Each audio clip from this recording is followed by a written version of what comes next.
Pengertian ihtisan. Menurut bahasa, ihtisan adalah menyatakan dan meyakini baiknya sesuatu. Sedangkan menurut istilah usul fikih, ihtisan adalah suatu keadilan terhadap hukum dan pandangannya karena adanya dalil yang tertentu dari Al-Quran dan As-Sunnah. Dasar hukum ihtisan yaitu ada 3, yaitu terdapat pada surah Az-Zumar ayat 18, dan yang kedua surah Az-Zumar ayat 55, dan yang terakhir yaitu terdapat pada hadis riwayat Ahmad. Macam-macam ihtisan. 1. Ihtisan bil an-anas. 2. Ihtisan bil al-ijma. 3. Ihtisan bil al-qiyas al-kafi. 4. Ihtisan bi al-maslahah. 5. Ihtisan bil al-ruf. Dan yang terakhir ihtisan bil al-darufah. Pengertian maslahatul maslahat. Maslahatul maslahah merujuk pada konsep yang berfokus pada kepentingan umum dan kemaslahatan manusia dalam hukum Islam. Kata maslahah berarti kebaikan atau manfaat.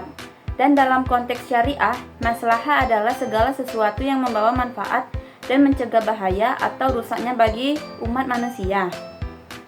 Jenis-jenis maslahah yaitu 1. Maslahah daruriyah atau kepentingan primer. Ini adalah kepentingan yang sangat penting bagi keberlangsungan hidup manusia dan agama. Yang kedua yaitu maslahah hajiyah atau kepentingan sekunder.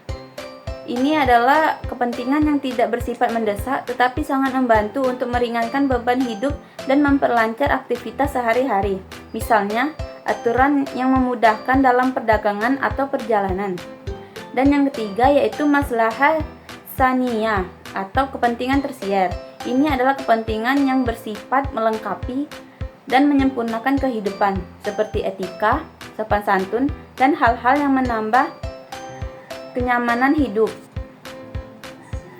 Contoh dari penerapan maslahah adalah menetapkan zakat untuk membantu orang miskin dan mendistribusikan kekayaan secara lebih adil.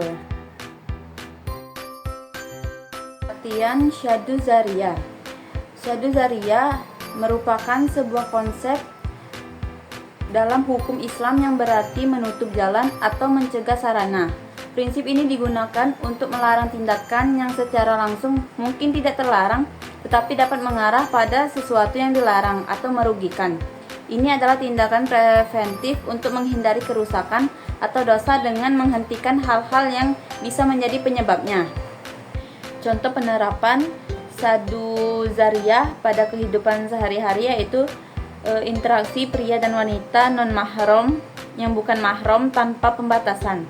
Interaksi antara pria dan wanita yang bukan mahram yang berlebihan bisa mengarah pada perbuatan zina ataupun fitnah.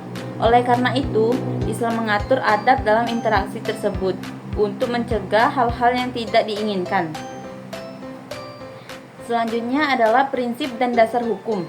Prinsip syadu zariyah didasarkan pada pemahaman bahwa mencegah sesuatu yang buruk adalah lebih baik daripada menanganinya setelah terjadi.